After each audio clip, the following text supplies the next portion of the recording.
Ora viva, muitíssimo boa noite, seja bem-vindo ao programa Linha da Frente, hoje quinta-feira, 7 de dezembro de 2023. Permita-me saudar a si que acompanha-nos a partir do Facebook, do YouTube, sem deixar de lado quem vê-nos a partir da TV Cabo e também da TMT. Muitíssimo boa noite, bom dia, boa tarde, dependendo do fuso horário que estiver a acompanhar o programa. Para hoje, trazemos um tema interessante e pertinente e vamos falar da fraude académica, um assunto que tem preocupado a sociedade moçambicana. Para já vamos à apresentação do nosso painel da noite. Começo consigo, Diamantino. Boa noite, como está? Muito boa noite, Custódio Miguel. Boa noite aqui aos meus colegas de painel. Saúdo igualmente aos meus colegas da plateia, mas também as minhas especiais saudações vão para o vasto público que assiste o teu programa. Exato, muitíssimo obrigado pela sua presença. Jaqueline Novela, boa noite, seja bem-vinda. Olá, boa noite. Desde já mandar aí um olá a todo o pessoal que está de casa a acompanhar o programa. Dizer olá aos meus colegas de painel, olá plateia.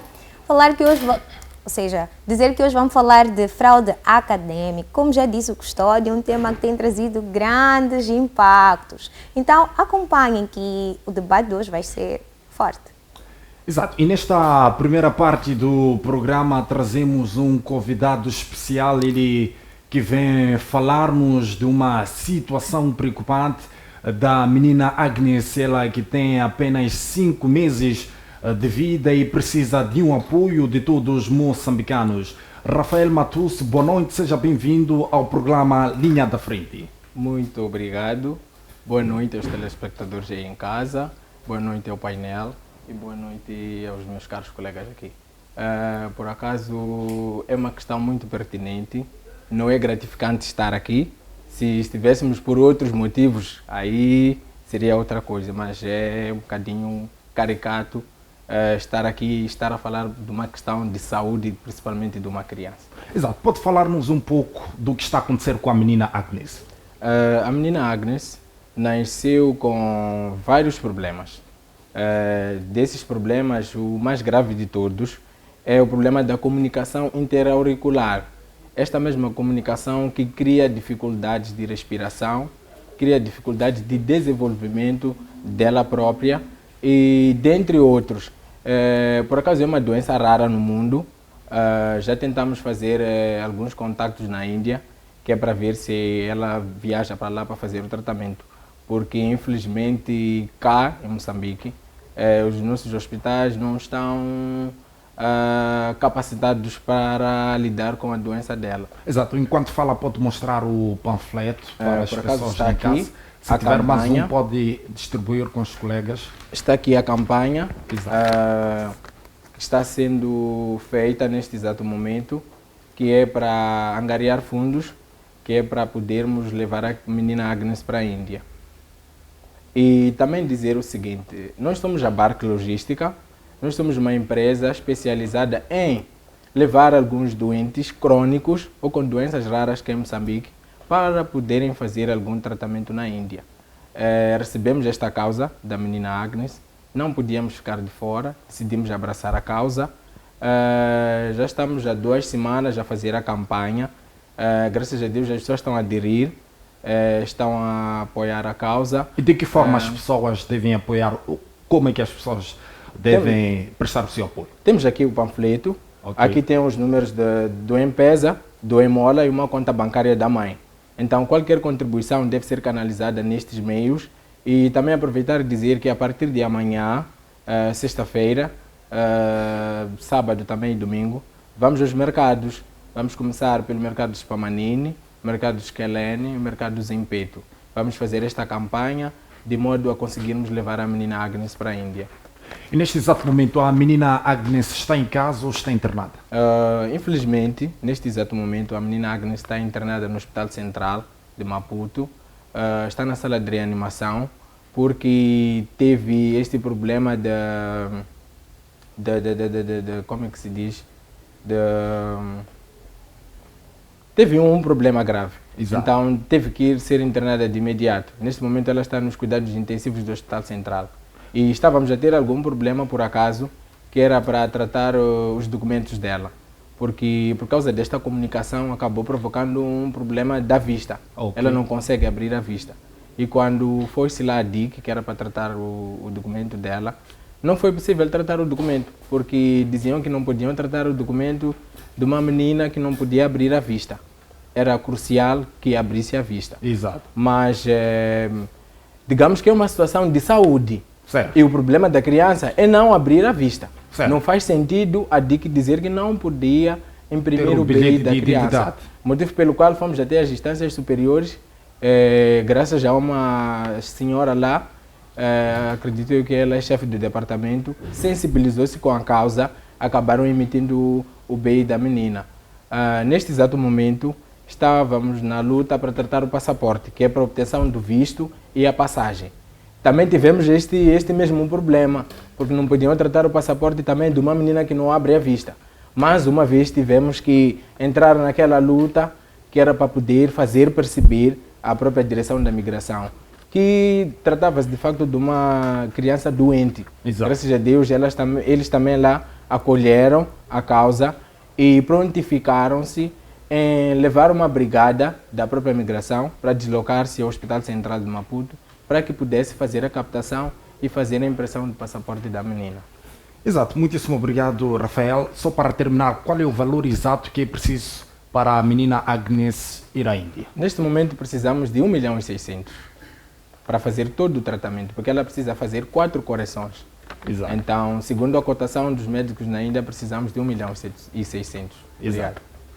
Muitíssimo obrigado, Rafael Matussi, ele que vem aqui no programa A Linha da Frente para pedir apoio, neste caso para esta criança que encontra-se neste exato momento internada no Hospital Central de Maputo.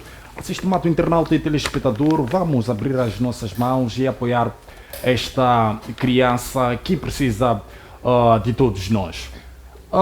Diamantino, não sei se tem algum ponto prévio antes mesmo de avançarmos com o debate. Bom, em primeiro lugar gostaria de congratular ao Rafael por ter abraçado esta iniciativa.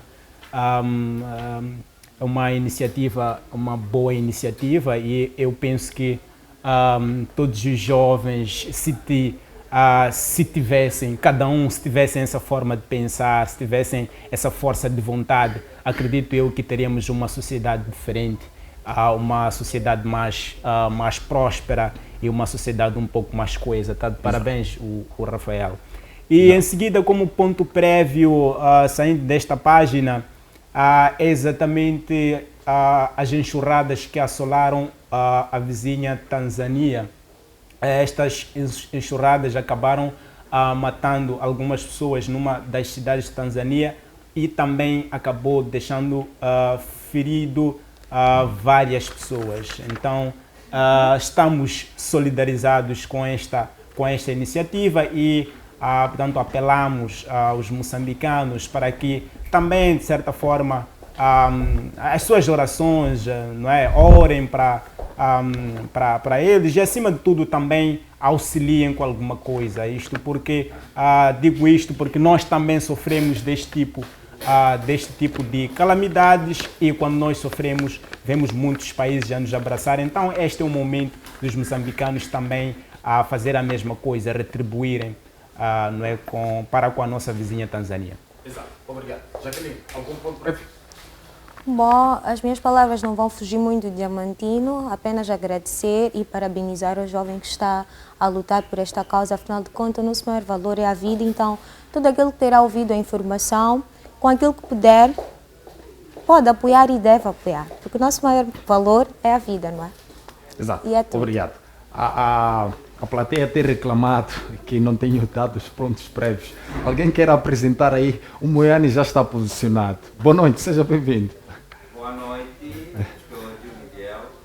Boa noite aos colegas de plateia, colegas de painel.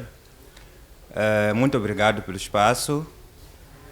Como ponto prévio, estou aqui um pouco triste, mas vou me solidarizar com a família enlutada do professor encontrado sem vida em Mucuba. Na verdade, ele é um moçambicano, é nosso irmão.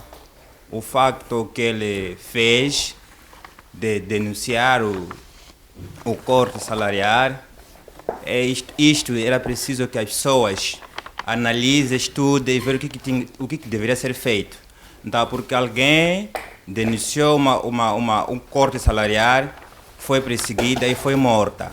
Então, quero aqui eu, em frente dessas câmeras, pedir a quem de direito, começando pela PRM, o Cernic, que faça o trabalho para encontrar aquelas pessoas que assassinaram o professor Emucuba, que ele denunciou, uma denúncia, o facto dele dizer que estamos a sofrer cortes.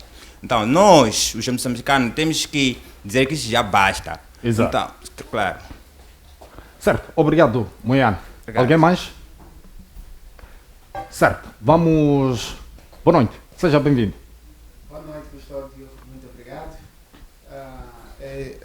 Meu ponto prévio é mesmo de dizer a todos os moçambicanos que devemos ser unidos por esta causa de ajudarmos a criança que encontra-se no estado grave, para que ela possa possa conseguir viajar para a Índia, porque esta é a nossa irmã e precisa muito da nossa ajuda. Então, com 1 metical, 10 meticais, a gente consegue chegar até lá.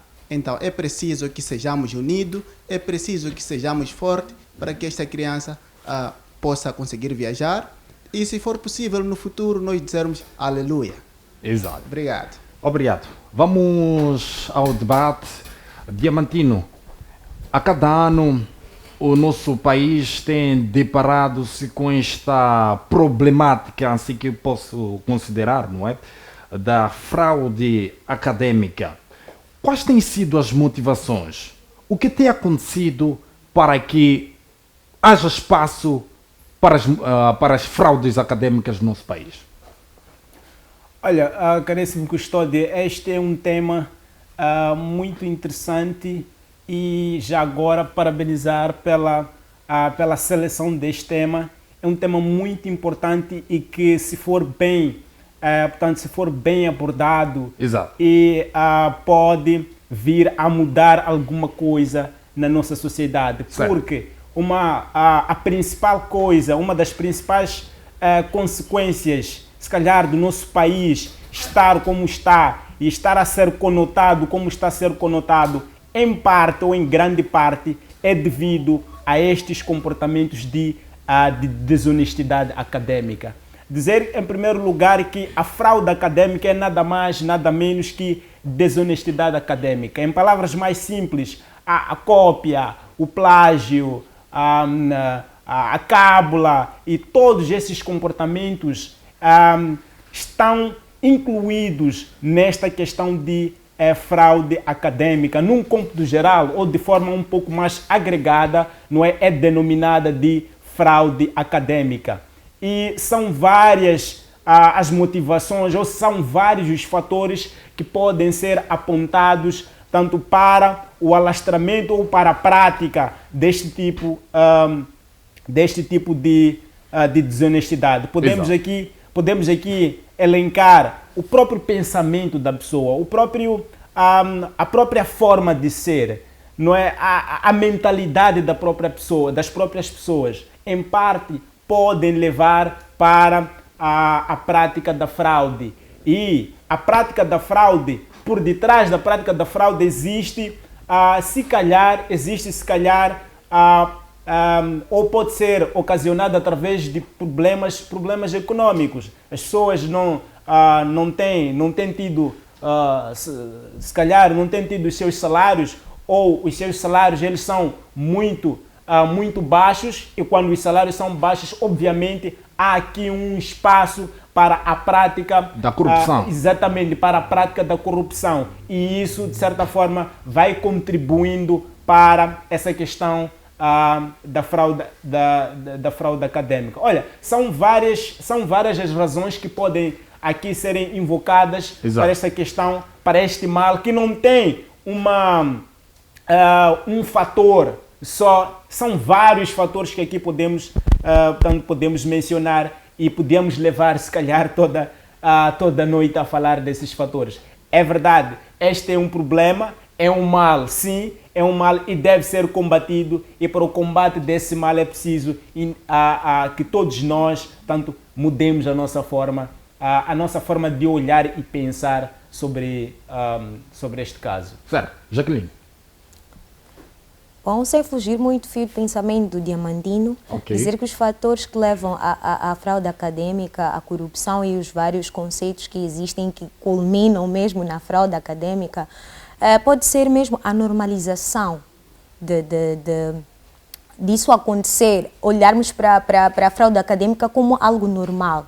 A falta também de sanções mais agravadas para que as pessoas limitem-se ou, de certa forma, tenham medo de cometer... Está a faltar aqui uma responsabilização dura. Exatamente, por parte das instituições escolares. E eu penso também que a falta de ética e de ontologia profissional falta muito nas nossas instituições escolares, assim como também nos nossos ministérios. Então, eu penso que é em torno desses fatores que culminam na prática da fraude acadêmica. A normalização de que isso pode vir a acontecer. E como o Diamantino estava aqui a dizer, as questões econômicas, a questão mesmo dos nossos regulamentos, a questão mesmo dos nossos planos temáticos, a elaboração dos nossos testes e por aí fora. Exato. Plateia, alguém queira contribuir neste ponto? Certo. Boa noite. Começando, falar da fraude acadêmica, meu caro Custódio, exato, é meio preocupante. Porque a fraude, eu acabo também dando a responsabilidade ao Ministério da Educação. Por quê? Porque todos os exames, todos os manuais saem do Ministério da Educação. Isso, para você como um jornalista, chama de fuga de informações. Porque não se trata de uma pessoa que está fora em casa dele, que vai conseguir trazer uma correção ou um exame já feito para uma escola. E sabemos nós que os nossos tios, os nossos vizinhos, fazem parte de alguma instituição, elas levam os resultados, facilitam os miúdos lá na escola para passar. Isso é uma fraude. Então, o Ministério da Educação é preciso que trabalhe duramente para responsabilizar as pessoas que fazem isso, porque não é possível que uma pessoa que está fora consiga ter todos os resultados de um exame. Portanto, há exames que escapam mesmo antes da sua realização. Claro. Isso acontece muito. Já assisti várias vezes numa escola, você encontra um estudante, um aluno, já tem exame tudo feito. Okay. Onde que ele teve as respostas, o resultado do exame? Houve fuga de informação. O Ministério da Educação, os seus colaboradores, que trabalham duramente. Então, o que disseram os colegas que a corrupção nas escolas, isso existe. Eu também fui aluno, também sou estudante, isso acontece. Participou na corrupção? Não, estou a dizer, isso acontece, porque se um professor entra numa sala de aula, diz que se quer você passar de classe, dê-me um 20, vou cobrar 20. Isso é o quê, meu caro? Exato. Está na sala de aula, estamos a fazer exame. Chega aí, o aluno não tem como fazer o exame, não estudou, não está preparado para fazer o exame. Então entra o professor e tempo de fiscalização. Até o professor é capaz de reparar que estava o fiscalizador lá fora. Que momento, então, depois vamos dar a resposta. Se não tens 20 meticais aqui, você não tens como fazer o exame. Tens que dar 20 meticais na mesa, recolhe 20 meticais, coloca a resposta lá, você faz o exame, isso é na primeira época. Isso tem acontecido nas nossas escolas. Pior ainda agora, que já não há segunda época. Porque o pessoal tinha chance de se eu chumo na primeira época, então vou na segunda época. Então, tudo é possível agora. Se o docente ou o professor pediu 100 meticais, tirar na hora porque eu quero passar, não quero chumbar porque não é a primeira época. Isso é falta de qualidade do ensino mesmo. Um aluno vai na escola, não está capacitado para fazer o exame de matemática, o exame de inglês. A intenção é esta, que ele tem que subornar para conseguir passar de classe. Exato. Moiane, estaria aqui a chamar a atenção àqueles pais encarregados de educação, porque há alguns filhos que no dia da realização do exame levam algum valor em casa, saem com 200, 500. Estaria aqui a chamar a atenção para uma melhor fiscalização dos pais, para saber o que quer fazer com esse dinheiro lá na escola? Eu chamaria assim, mas é difícil para um jovem estudante. Porque ele não vai dizer que o dinheiro eu vou pagar as avaliações. Ok. Estou sendo a tratar, depois do intervalo tenho lanche a fazer, então tenho todo dia na escola. Então, os nossos pais, nós pedimos dinheiro para que nos dê o dinheiro para irmos nas escolas. Mas aquele dinheiro nós sabemos qual é o objetivo que temos de fazer na escola com qualquer valor. Então, por essa razão, a culpa aqui não é do professor bem dito, não é do aluno, mas o ensino em si é preciso que se trabalhe duramente, o Ministério da Educação que trabalhe duramente, responsabilizar aqueles todos que estão lá no Ministério da Educação. Portanto, o problema começa de cima. Claro! Isso que eu estava a dizer, porque como que eu estou na minha casa de desempenho? Terei toda a resposta se você está lá no Ministério da Educação, não tem resposta para me dar. Se eu tenho resposta aqui é porque falei com o custódio, que é para o custódio que está no game. E eu, como professor, como diretor da escola, eu consigo levar o resultado para facilitar o Moçambique que está naquela escola. E dessa forma, chama-se fuga de informações. Ok, muito Obrigado. bom, muito bom. Muitíssimo obrigado. Bela contribuição. Mas alguém, boa noite, seja bem-vindo. Boa noite, panelistas, boa noite, custódio. Eu gostava de apoiar a intervenção do colega que acaba de se pronunciar, a intervenção também da Jacqueline e ressaltar mais uma vez que a questão está mesmo na raiz, ou a partir de cima, como dizíamos há pouco tempo. Deve haver um alto senso de responsabilidade nas entidades, entidades superiores, assim que é, para a corrente fiscalização, não é, deste processo. Estamos a examinar os estudantes não porque não confiamos que eles estudaram, ou melhor, estamos a examinar os estudantes não porque não confiamos que eles não estudaram. O professor deu aula, o estudante esteve na aula, mas nós estamos a examinar as competências, não é? Exato. Para aferir se esse estudante está preparado para ascender assim que é a classe seguinte.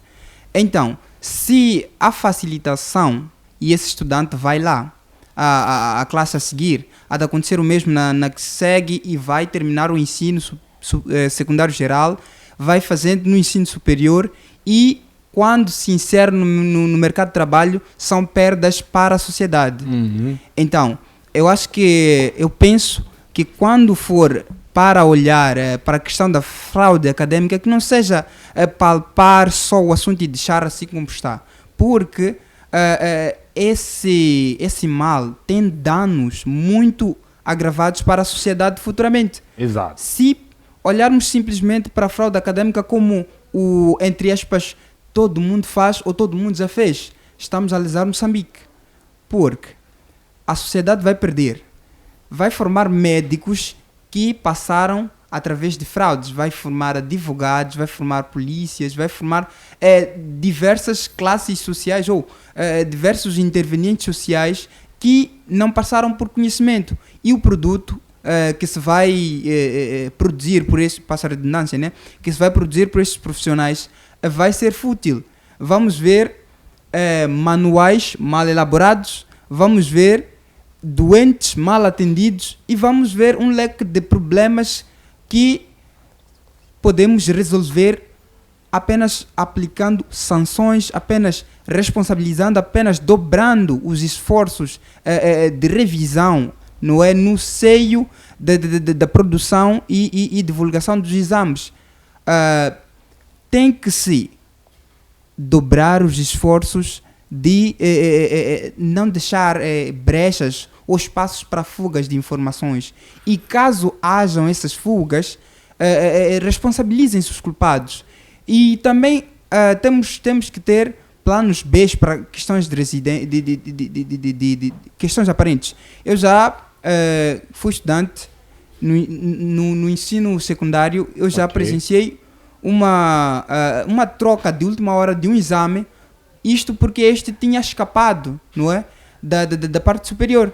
Não é? Então, esteve a circular nas redes sociais e porque foi descoberta essa fuga, o Ministério da Educação, de última hora, a Direção Provincial, alterou o exame.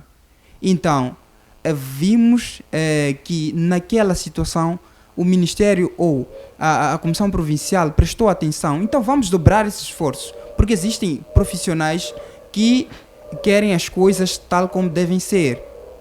Lesamos Moçambique se deixarmos essas práticas acontecerem. Há que se dobrar esforços para o país ser construído com bases sólidas. Certo, certo. Obrigado, Ilustre. Muitíssimo obrigado. Alguém tem mais uma contribuição aí na plateia? Quer falar, não é? Boa noite. Boa noite, meu nome é Rashid.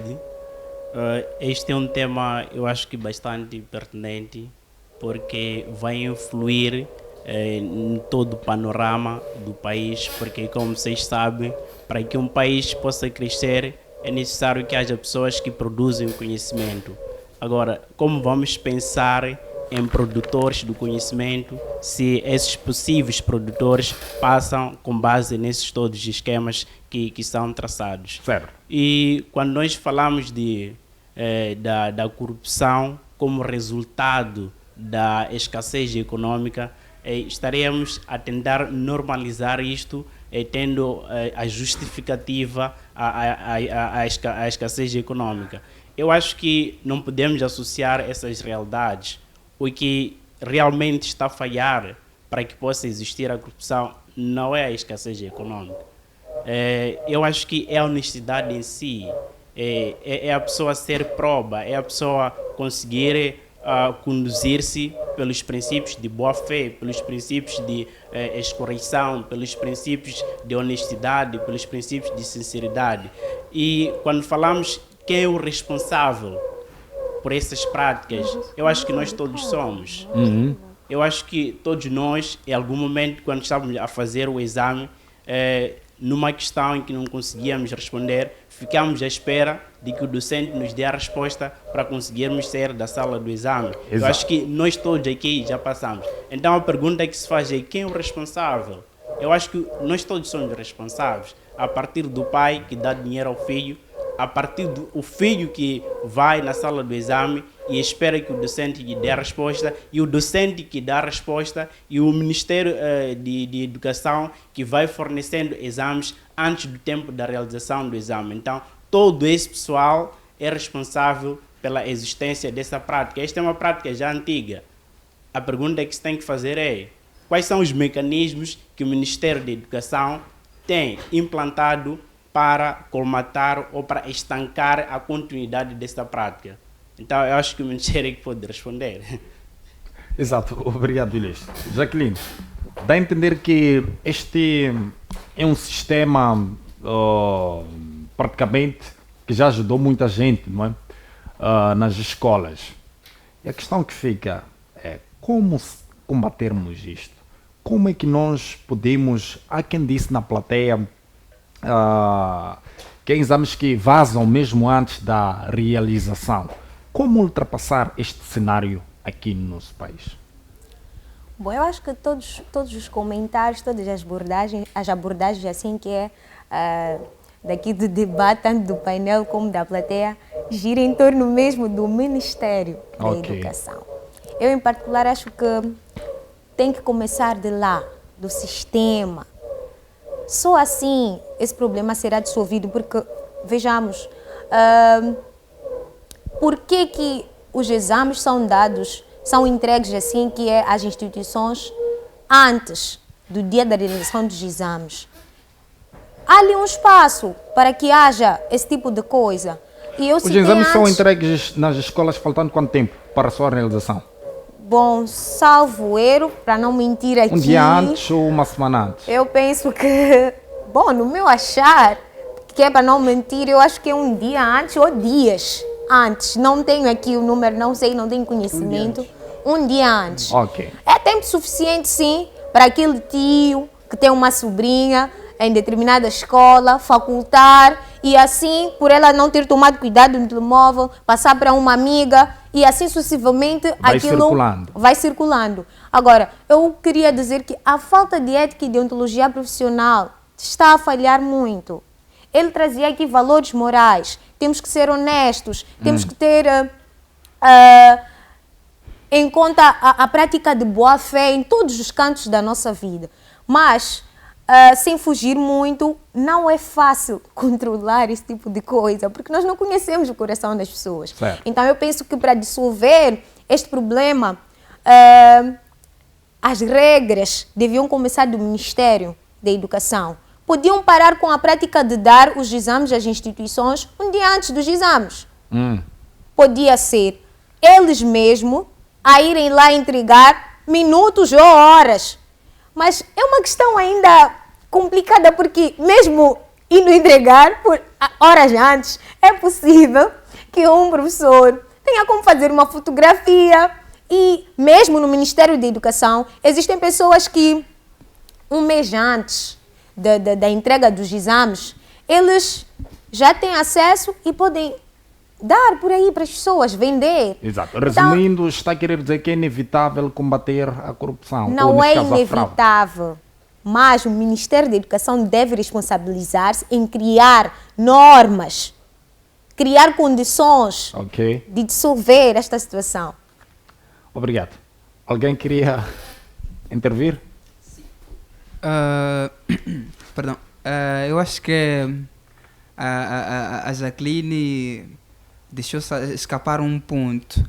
A questão de entrega de antemão dos exames às escolas não é uma questão de pura, mera burocracia. Há aqui um dado que tem que se ressaltar para que se entenda qual é a razão que está por detrás desse ato de dar os exames um dia ou horas antes da realização dos mesmos. Exato. Os professores são aqueles que lecionam a disciplina para os estudantes, certo? Certo. Então, estes devem estar aptos para resolver aqueles exames, e isso vai provar que o estudante que preparou-se de antemão vai ou está em condições de realizar aquele exame, porque o professor preparou o estudante. Então, se ele na sua posição de professor tem dificuldades de resolver ou percebe anomalias, talvez nos conteúdos que o exame traz, e percebe-se que os mesmos não vão de acordo com aquilo que foi lecionado em sala de aula, é obviamente certo que este estudante não está preparado para realizar este exame, porque há um programa que deve se cumprir e os exames devem seguir este programa. Então eu acho que o que está por detrás desta prática de entregar antes o exame à instituição de ensino ronda por este ponto. E o que deve ser feito neste cenário em que o professor tem dificuldades para resolver o próprio exame? Como é que fica o estudante? Bem, como eu já havia dito, há aqui um programa que se segue para o professor dar aulas, e o mesmo programa é proveniente do Ministério da Educação. Certo, certo. Exato. Então, o exame deve ser elaborado a partir daquele programa, e o professor, na sua prática, não é, de lecionar a disciplina, deve conseguir cobrir todos os pontos que o programa traz, que é para o estudante estar em condições capacitado para de resolver. fazer um Exatamente. Exame. Exato. Diamantino.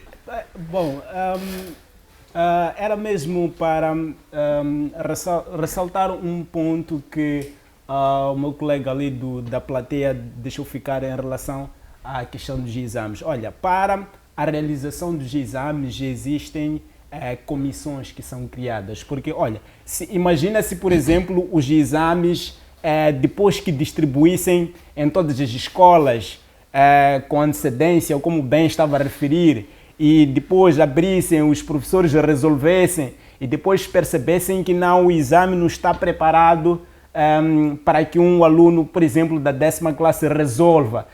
É necessário, quer dizer, tem que parar todo o processo de exames, e os exames decorrem ao nível nacional ao mesmo tempo, pelo que nós temos conhecimento. Então, isso vai fazer o quê? Isso vai fazer com que, quer dizer, vai criar algum embaraço, obviamente. E, então, para retificar ou para evitar esse tipo de problemas, criam-se comissões, e essas comissões, portanto, elas vão trabalhar diretamente com o Ministério da Educação, e esse problema é resolvido ao nível central, sem primeiro ter que distribuir os exames para as escolas. Agora, a questão dos exames chegarem à escola um dia antes, se calhar é mesmo por questões logísticas. O que era bom ou o que era favorável é que os exames chegassem exatamente na hora da realização, portanto, do exame. Então, mas por questões logísticas, os exames acabam chegando 2, 3 ou se calhar mais dias antes. Agora, em relação ao ponto que o meu colega ali, Rashid, tocou, quando descredibilizava a questão econômica como um fator que pode contribuir para a prática da fraude eleitoral, exato, ele disse que não pode ser fraude porque académica. A fraude académica, exatamente. Ele disse que não pode porque nós estaremos a realizar. Olha, eu estou a olhar para a fraude académica como um crime, e qualquer crime ele é também motivado tanto por questões por questões econômicas. Estava aí o meu caro Moiane a falar de um professor que apareceu na televisão a reclamar, não é, sobre o seu salário, e depois, infelizmente, ele acabou sendo morto. Olha, um professor que não recebe salário há 2, 3 meses, pode mesmo confiar a ele, entregar um exame para ele poder, portanto, controlar numa sala de aulas e ele não exigir alguma coisa? O que nós tínhamos que nos fazer, ou que nós tínhamos que nos perguntar, se nós damos ao professor um determinado salário, vamos lá supor que, por exemplo, um salário que só cabe para ele se alimentar durante 5 a 10 dias, e o mês tem 30 dias, como é que nós achamos que ele vive o restante dos dias? Então, são questões que nós temos que pensar, e ao pensar sobre isto não podemos aqui descartar, portanto, questões econômicas. Mas eu concordo consigo num ponto em relação aos culpados. De quem é a culpa? É claro, não podemos culpar nem o Ministério da Educação, mas também não podemos culpar aos estudantes ou aos seus encarregados. Eu penso que a culpa é compartilhada. Aqui a culpa é compartilhada. Olha, uma instituição, ela é feita de pessoas. A comunidade também ela é feita de pessoas. Então, se nós mudarmos a forma de pensar, se as pessoas mudarem a forma de pensar, obviamente que existe aqui uma probabilidade das coisas andarem como elas, portanto, como devem ser. Era só este ponto que eu gostaria aqui de deixar ficar. Exato. Quer falar, não é? Sim, eu gostava de falar sobre 2 pontos. O primeiro ponto é a questão de enviar os exames antes do dia da realização, e parece que quando nos focamos neste ponto, estamos a dizer que a solução é encontrável neste ponto, no sentido de que o Ministério de Educação não pode enviar antes, porque este envio antecipado é que tem criado a fraude acadêmica. Eu não penso nesta perspectiva, porque há situações em que as pessoas têm tido acesso ao exame bem antes do envio dos exames para as escolas. Então, o problema não pode ser solucionável tendo por base essa questão de envio. O problema tem de ser visto de forma holística, em várias perspectivas, e procurarmos soluções com base nessa perspectiva holística. Agora, com relação às questões econômicas, eu acho que estamos de acordo, não precisamos aqui entrar em grandes debates, mas se calhar o que eu estou a condenar é o que ela fez referência em algum momento, a normalização justificada por escassez econômica. O que isto quer dizer? Eu vou dizer, eu faço esta prática porque eu não tenho dinheiro. Eu faço esta prática porque não sei como que vou comer nos próximos dias, assim que o meu salário não entra. Eu vou continuar a fazer esta prática porque o Ministério de Educação ou o Estado não me paga durante 2 meses. Okay. Então, esta não pode ser a justificativa de um comportamento ilícito, um comportamento que vai contra os nossos valores. Então, podemos sim associar, mas não pode ser isto que justifique esta prática e a continuidade da prática. Exato. Obrigado. Moiane. Desculpa. Já que nós estamos aqui para nos dar razões, né, nos dar culpa. Eu concordo com o que falou a colega Jacqueline. Se o Estado não paga dinheiro ao professor, como que ele vai sobreviver? O colega disse mais ainda. Como que o professor vai sobreviver? Se não lhe paga dinheiro. O nosso governo é que ensina os professores, os polícias a ser corruptos. Salário atrasado influencia que um polícia anda a destruir na rua. Estás a perceber, Custódio? Atraso salarial faz com que um professor chega na escola, te cobra, cópia, diz que não vão fazer avaliação, então vão ter que pagar 20-20. Estás a perceber, Custódio? Pagam 20-20, então vamos fechar no final do semestre. Isso não é corrupção? É corrupção, sim. É porque não há salário. O que disse o colega disse muito bem. Se ele recebe um valor e depois de mal pago, chega ao fim do mês não há salário, como que ele vai sobreviver? Quando tenta denunciar, corre risco de morrer. Mesmo nós estamos aqui na televisão. algumas pessoas já assistem. Quem fala mal do pessoal X. Então corremos risco também de ser assassinado um dia desses, porque estamos aqui a tentar fazer abordagem no sentido de que se procura uma solução para o bem deste país. O país é para nós todos. Então, se o fulano tem uma ideia ao contrário, então é preciso calar a boca. Não é nada bem assim. Temos que ser sérios. Se nós empregamos a pessoa, temos que pagar aquela pessoa, porque aquela pessoa já é pai de família. Depende daquele emprego para conseguir sustentar a tua família. Agora, se nós empregamos a pessoa, não conseguimos pagar o salário da pessoa, como que a pessoa vai viver? Estamos a ensinar que a pessoa seja um malandro, bandido, gatuno, truca as pessoas para conseguir sobreviver. Portanto, vou desafiar contigo agora, Custódio. Ok. Desafio contigo agora. Tira o fato agora, sai daqui a Zimpeto, naquela zona de Mafureira, levando uma mochila qualquer, coloca as costas. Você vai dizer que na verdade não estou em Moçambique. Vão te mandar parar, vão te vasculhar até o último recurso que você tem no bolso. Tudo isso para tu quer dizer dinheiro. Quer tentar destruir aí. Então, porque o governo está a ensinar aquelas pessoas para ser corruptos. Não tem nada a viver. Alguém saiu de casa às 6, até às 13 está na rua. Não mata bicho, não almoçou. A polícia está a guarnecer o país. O que ele vai fazer em frente quando encontra você assim, descontrolado? Vai te destruir.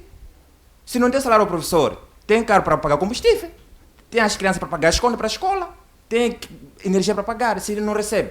Então, vou destruir o estudante, pelo menos consigo dinheiro, pago energia para conseguir sobreviver. Então, aqui temos que olhar, não podemos aqui nos culpar, temos que procurar soluções, o que temos que fazer para que isso se ultrapasse. Então, não é que não, a situação não é do dinheiro, não é de corrupção, não, eu não concordo. Os professores pedem um valorzinho porque ele está numa vida difícil, meu. É mais ou menos isso que eu queria contribuir. E não Bom, só, Obrigado. só para acrescentar, Diamantinho. caro Custódio, Poderia deixar a ela. Desculpa, Jaqueline. É, Ok. Só para acrescentar um pouco.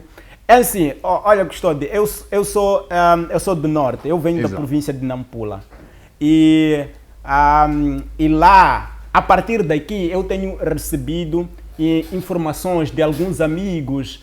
Por exemplo, quando chega ao final do ano, aquele período em que às vezes nós trocamos ligações para conferenciarmos como é que o ano foi. Certo. Algumas pessoas acabam confessando que assim, eu tive que pegar ali umas galinhas, tive que dar ao professor para eu poder, para eu poder passar de classe.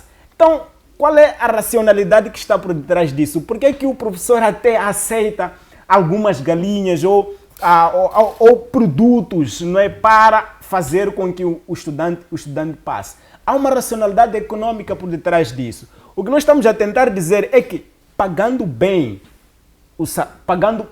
aos professores, eles não terão, no meu ponto de vista, eles não terão razões para a prática deste mal. E, praticando, já temos como sancionar. E as sanções, obviamente, devem ser sanções duras, porque estamos a pagar para o professor fazer algo de qualidade. Então, ele, quando se envolve deste tipo, este tipo de práticas, obviamente, tem que ser sancionado. E quem sanciona, obviamente, são as autoridades. E também, se essas autoridades recebem um salário também reduzido, estaremos aqui, portanto, a ter um efeito multiplicador da corrupção. Então, há sempre uma racionalidade econômica por detrás disso. Jaqueline, acho que... Bom, o que eu queria ressaltar não foge muito do pensamento diamantino. Colega, os valores morais aprendem-se em casa. No trabalho, o teu chefe não vai ter controle das tuas atitudes, do teu coração.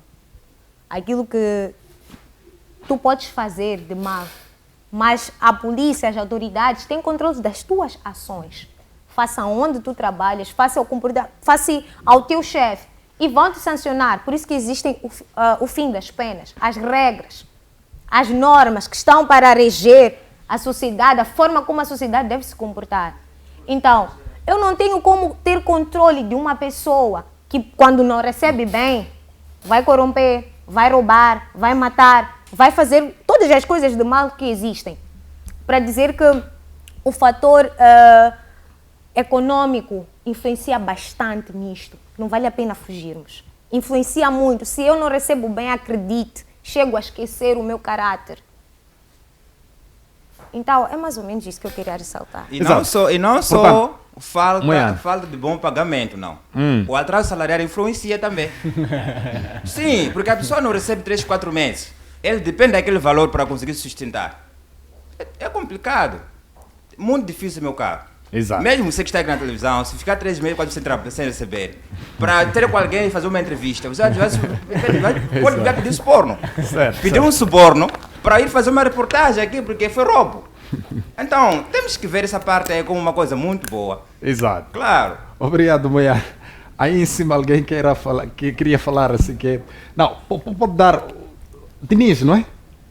Rashid, exato, Rashid. Eu acho que talvez eu não tenha me expressado de forma devida. Eu disse inicialmente, concordo que os fatores econômicos possam influenciar, mas não devem justificar. É isso que estou a dizer, que eu não posso justificar a minha prática desonesta, tendo por base a minha escassez econômica. Eu, se tiver imbuído de valores morais, éticos, sociais, por aí, eu vou ter um comportamento decente, mesmo numa situação de escassez. Ok. É isso que eu quero transmitir. Não que os fatores econômicos não possam influenciar. Atenção. É isso. Exato. Uma opinião válida também.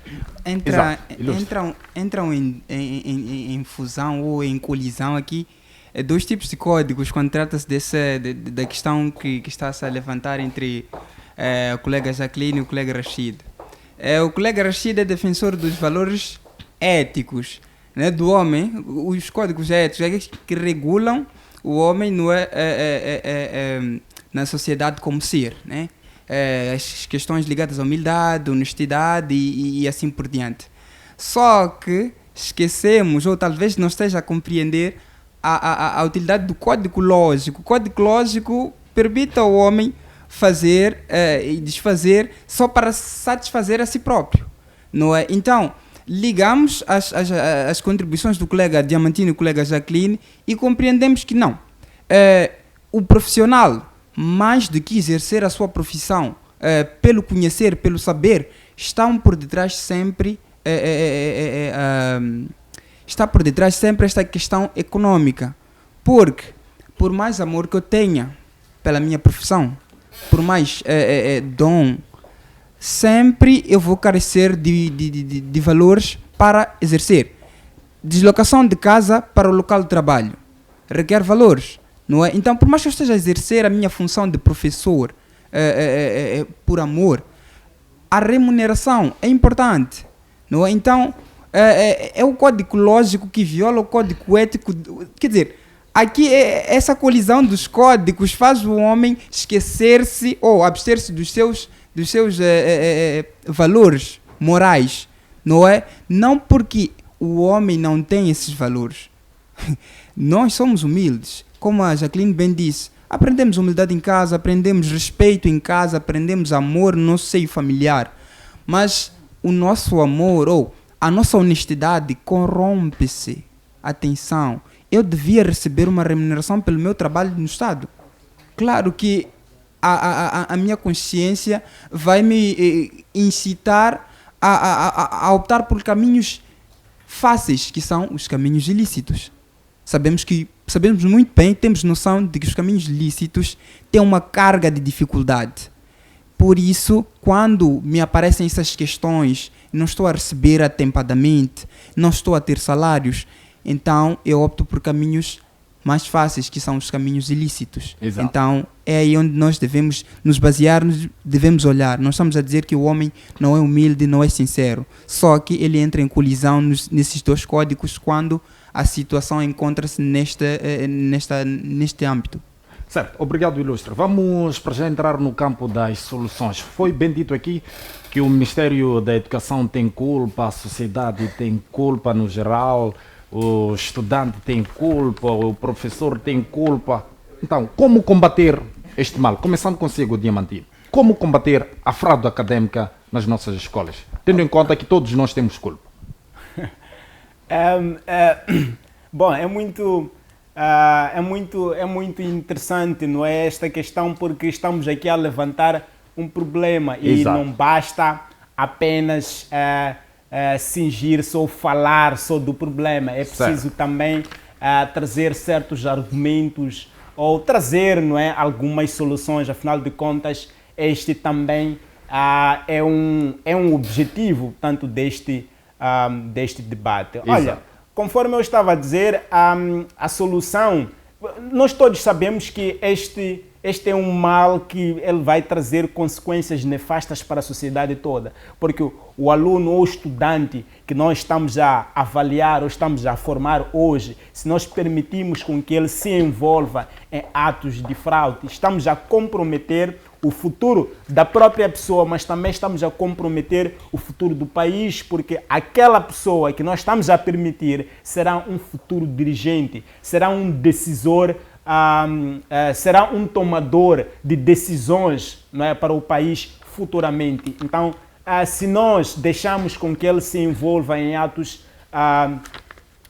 de fraude acadêmica, portanto, estamos a comprometer toda uma nação, estamos a comprometer tanto o país todo. Agora, soluções para a erradicação desse problema, eu penso que são várias e elas podem vir tanto de vários quadrantes em diferentes áreas, podem tanto aparecerem soluções. Uma das soluções, se calhar, mais viáveis seria mesmo pagar bem os funcionários. Eu penso que pagando bem os funcionários, né, conforme eu estava a dizer, podemos reduzir, de certa forma, não é, a prática disso. Mas afinal de contas, o que seria pagar bem? Bom, pagar bem significa pagar ao funcionário de tal maneira que entre os intervalos, tanto entre os intervalos dos seus salários, ele consiga, não é, preencher as suas necessidades, portanto, mais básicas. Então, se ele consegue preencher as suas necessidades mais básicas naquele período, não é, que compreende não é, entre um salário e outro salário, se ele consegue com aquele salário preencher as suas necessidades, pelo menos as necessidades básicas ou as necessidades mínimas, aí estaremos a dizer que estamos a pagar, não é, estamos a pagar bem. Sabemos nós que as necessidades das pessoas, elas são ilimitadas, mas existem aquelas necessidades que são básicas, e se essas necessidades básicas forem tanto verificadas, podemos, não é, nesse caso, combater isto. Mas um outro aspecto também, uma outra solução seria colocar leis não só no papel, mas também leis aplicadas na prática. E essas leis, de certa forma, devem ser leis duras, porque isto vai fazer com que as pessoas, não é, ao verem, não é, por exemplo, se existe alguém que terá se envolvido em fraude acadêmica, essa pessoa é descoberta, é provado que ele envolveu-se em fraude acadêmica e é punido, não é, nos termos daquela lei, obviamente que isto vai fazer com que as outras pessoas também que algum dia pensem em seguir para aquele caminho sintam-se retraídas. Eu penso que desta forma nós poderemos contribuir bastante para a redução ou a erradicação tanto deste mal. Certo, obrigado, Diamantino. Jaqueline, soluções para este mal? Bom, eu penso que possíveis soluções, não é continuarmos a combater esta prática, acima de tudo, e determinar sanções severas, de modo a exortar a todos os praticantes deste ato a mudarem, não é? Porque volto a repassar que não temos controle do coração das pessoas. Então, pedir também que o Ministério da Educação possa reforçar a averiguação neste âmbito. Primeiro na realização dos próprios exames, dos próprios testes, depois nos próprios funcionários que são lá colocados para elaborarem os exames. Exato. E, acima de tudo, pedir que estudemos a ética e a deontologia profissional para aplicar, não só para dizer ela literalmente. Certo. E, com tudo, é isso. Qual é o apelo que deixa para os estudantes? Estamos aqui a falar com professores. Qual é a recomendação para os estudantes? Colegas, porque também sou estudante, não optemos por estes caminhos, porque amanhã quem vai passar a vergonha somos nós. Afinal de contas, só queremos um canudo, mas não temos nada na cabeça. E são problemas sérios para o nosso país futuramente. Vamos formar médicos que passaram a vida a cabular e não sabem nem sequer picar. fazer uma análise, não é? Obrigada. Então fica complicado estar a formar pessoas que só querem carregar o canudo, mas no juízo não tem nada. Exato. E nos espelhamos muito, ou seja, almejamos, desejamos, queremos ser como os outros países. Então, para que sejamos, temos que buscar conhecimento, porque acima de tudo a nossa maior riqueza é o conhecimento. Certo. Não será o dinheiro que nós recebemos com as nossas grandes profissões, mas é o conhecimento. Certo. Obrigada. Nossa maior riqueza é o conhecimento. Este é o conselho que a Jacqueline deixa para todos os moçambicanos. Plateia, 1 minuto para cada um de vós. Bom, já é o fim do programa. Exato. Ok, tudo bom, obrigado. Mas antes, quero mandar um beijo e abraço para toda a família, os que estão em casa ligados a esta hora. E como o fecho, vou dizer o seguinte, como apelo, né? E nós, como moçambicanos, temos que ver a quem nomear para exercer uma certa função. Por que eu digo isso, Custódio? Porque parece que hoje em dia tudo trabalha em amizadismo. Por aquele é namorada de um amigo, então eu preciso lhe impulsar para ter cargo de chefia. Ok. Toco nesse assunto porque, a parte do Ministério da Educação, não há competência lá.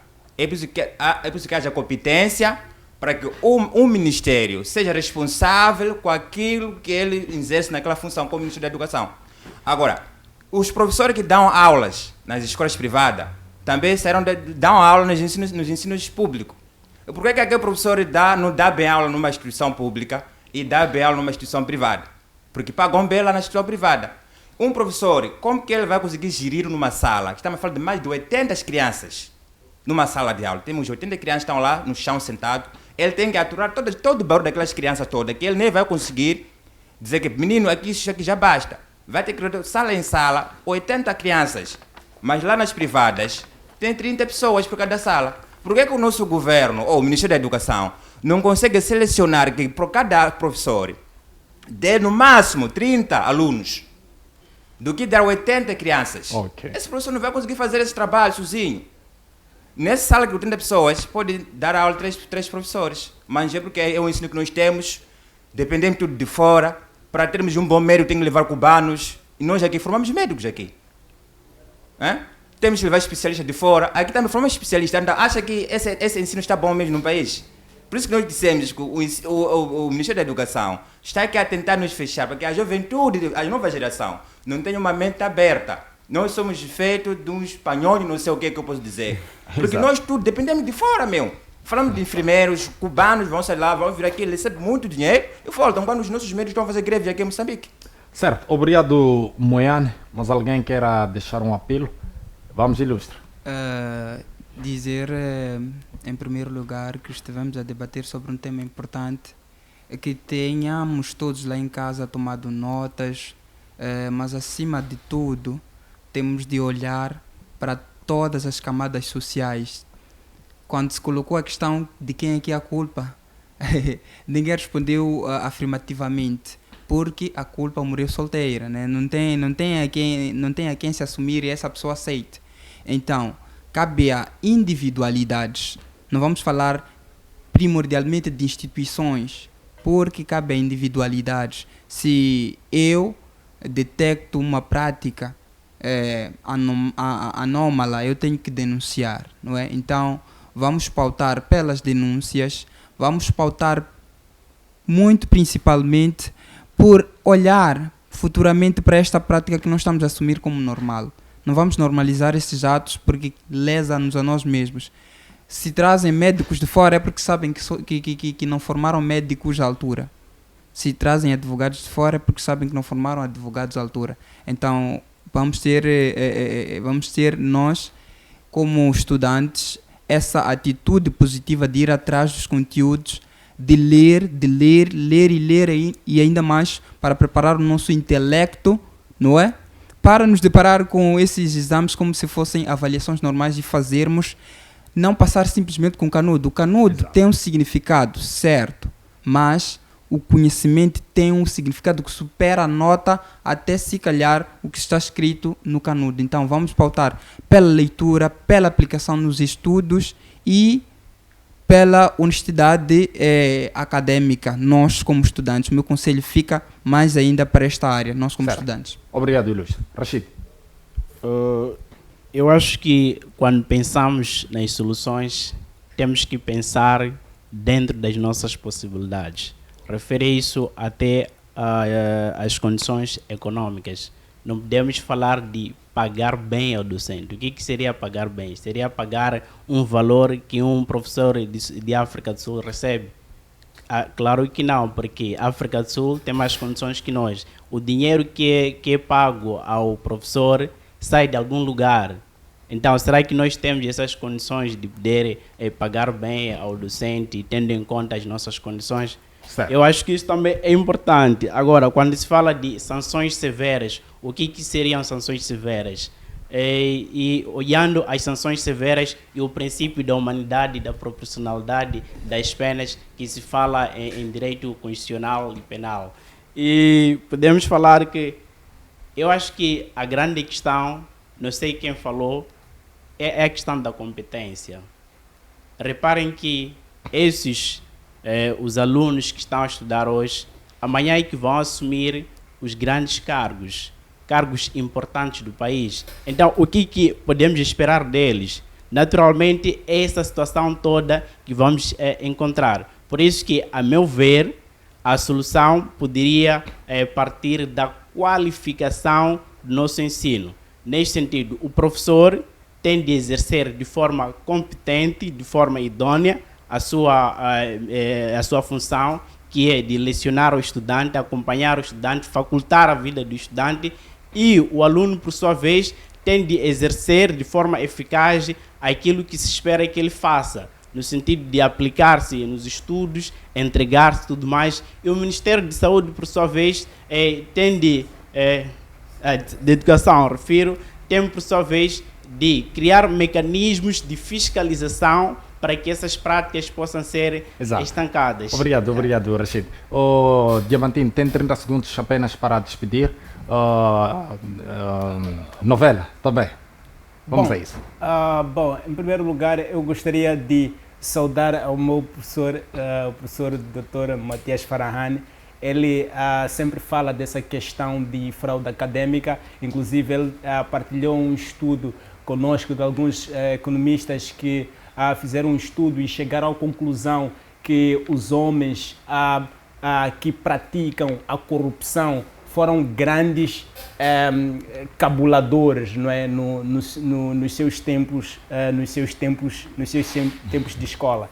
O que ele adverte é que essa questão de cabular, essa questão de plagiar, essa questão de copiar no ambiente acadêmico vai se refletir não é, futuramente, e essa reflexão observa-se tanto através de atitudes como estas de corrupção. Então, para já, eu gostaria de mandar um abraço muito forte para esse professor especial e também mandar um abraço para o meu pai, para a minha mãe e, tanto para a sociedade, como todos nós dissemos, é preciso mudarmos também a nossa forma de pensar, sermos honestos, apelarmos à honestidade. Então temos que ser honestos. Obrigado, Diamantino. Jaqueline.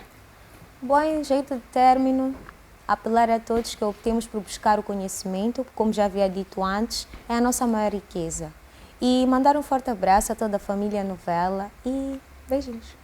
Muitíssimo obrigado, painel principal, obrigado, plateia. Moçambique, vamos apoiar esta criança que precisa urgentemente de ir à Índia para uma operação urgente. Neste exato momento, ele encontra-se no Hospital Central de Maputo, internada. Portanto, qualquer apoio será gratificante, seja 10 meticais, 1 metical, 20 meticais. São precisos aqui 1.600.000 meticais para que ela tenha esta operação. Portanto, vamos ajudar a menina Agnes, ela que tem apenas 5 meses de vida. Nós ficamos por aqui e voltamos na próxima quinta-feira, quando forem precisamente 20h45 minutos aqui na FTV, no seu canal de eleições. Canal de eleições? O que é isso? Canal de eleição, não é? Vou pedir uma salva de palmas pelas contribuições que aqui saíram. Tchauzinho.